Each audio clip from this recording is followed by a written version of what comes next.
Hello everyone, welcome back to our YouTube channel. Tech It Simple.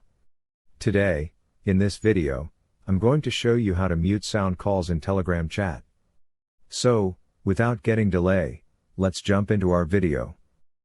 Firstly, let's open the message and here, tap on the profile icon. You'll see this kind of option when you do audio call. Here, you'll get the option to make speaker on, video, and to mute.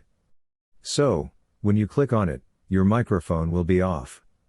And if you want to unmute, then tap on cross. So here, you can see many options: video call, audio call. You can also mute on video call, also following the same process as I showed you on audio call. So that wraps it for today. If you guys like this video, do not forget to like, comment, and subscribe to our channel. Thank you for watching, and I'll see you guys in the next video. Until then, bye bye.